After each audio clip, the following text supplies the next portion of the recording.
Welcome everyone to another episode of the Mile Report. As you're probably tuning in, you'll have noticed that City have already won today. Pretty an easy game for them, and extending their run at the moment.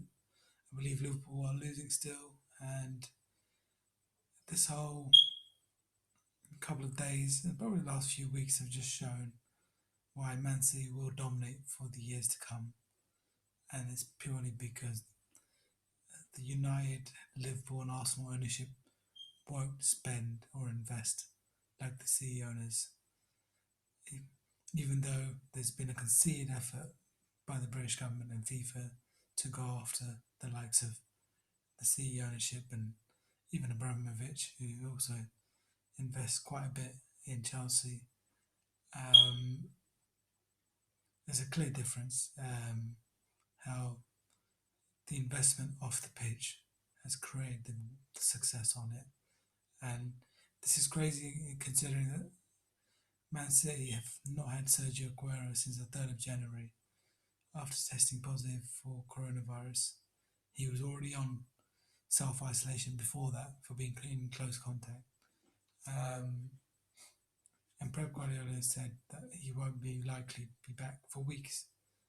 Um, it seems that like Vincent Company and David Silva,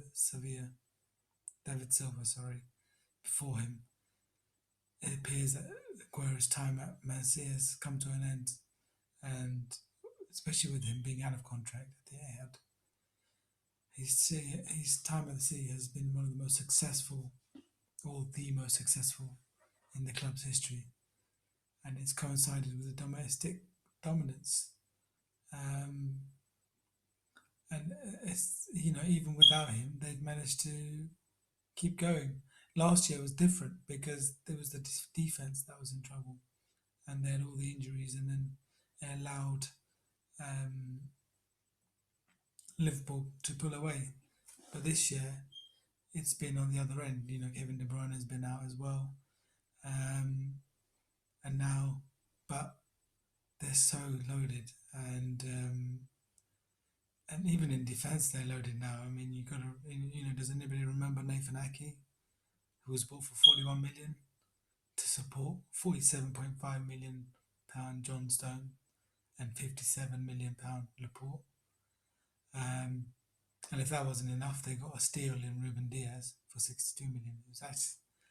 Who's changed that defense completely. They've been so solid, and even without some of their big players up front in Aguero and KDB, they've managed to spread the goals, share the goals around, and you only have to look at the number of players that have scored more than more than 10 goals and assists for C, which at least 5 or 6 compared to Liverpool, whose only contributions come from the likes of Salah, Mane, and Firmino between them. And that's what's got them through, even without Aguero, even with De Bruyne injured. The goals have just kept on coming, and it all comes from the investment, and this is why they will continue to dominate for a long time, because the other clubs don't want to, or are not trying to compete like that. And even for Liverpool's recent success, we know FSG aren't the same as the City ownership. Their net spend has not been great, and eventually they will, Liverpool will fall off the race, if you want to call it that way. So it looks like it's going to be another easy title for City, and I'm not surprised. And their spending is not, their investment in the club is not going to end anytime soon. That's 4 titles in 3 years, in 4 years. 3 titles in 4 years, and it's going to be difficult to stop them. And oh yeah, and Messi is joining in the summer. Just to add to that, the whole thing's crazy, just crazy. Moving on, we're looking at Wolves and Arsenal the other night. Mikel Arteta, who he was trying to reason that the David Luiz sending off wasn't fair, and that they may appeal the ban.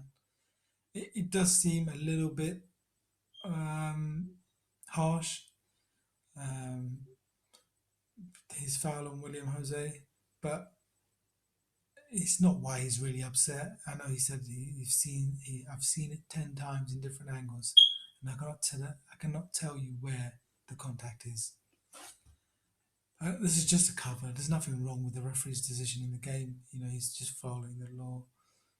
Arteta's in denial about the real problems at Arsenal, and it's a topic that I touched on earlier, just now, which is the truth is he's annoyed with the Cronkies and the Arsenal board because of he's stuck with bad players and the board are not supporting him enough in the market. He probably thought his genius would elevate the average bad players to a higher level, to where they can compete, but he's realizing now that they're not good enough, and he knows he's not going to get the support, which is why he's deflecting to the refs and other excuses. And it's you can see the writing on the wall. You can see where this is going. Eventually, the lack of investment will affect the results and the team, and eventually it will cost him his job. And you can't say you weren't warned, but the board has been doing this since 2007, since basically he's taken over, and it's just a sad fate that we have at the moment with one of the big clubs of this country. Um, I will question there. Again, VAR is coming to question, and I'll say it again. It's not the technology; it's the people using it. It's still the same people, the same incompetent referees and staff that are using these technologies. So you can't blame the technology for it when they're the people who got it wrong beforehand are the same people using the technology and still getting it wrong. So for me, it might be a bit harsh, but it's just following the law, and even you can't really blame the technology for this. It's really we need to get more qualified people who are use it, who can make accurate decisions. Moving on, there was a big win for United the other night with Southampton with a couple of early red cards that um, well, for second minute the first red card was they pretty much changed the game, and you expect the United team to take advantage of that, and they did, and 9-0 was crazy, but you could see it coming, especially following the second red card. When he was asked what he said at half time, Ole Gunnar Solskjaer said, "Go and play the game properly, play it correctly, and you will get chances." Um, I see, this is what I mean. He's a great manager, but tactics, a philosophy of football, nothing, not good enough, and it's not enough to take Man United to the next level. Volleyball is good. It's like a good security blanket, a good temporary accommodation, like a fling, a friend with benefits, but it doesn't last long. It doesn't give you that fulfillment, some fun, but it's just not enough. You need something more substantial, and he hasn't got the quality to bring that to United. United needs to get serious now. As I said, the moment Chelsea sacked Lampard, they moved ahead of United for me in terms of being title contenders. Whether it's Tuchel, depending on how he does, or they might switch in Nagelsmann in the summer. Roman Abramovich will make sure they're serious players by the start of next season, or until they've find the right manager. It's and United really needs to look. Do they want to cut their losses early and start looking now, or they want to be in denial about this whole thing and stick with Ollie until really it's too late and they waste even more money?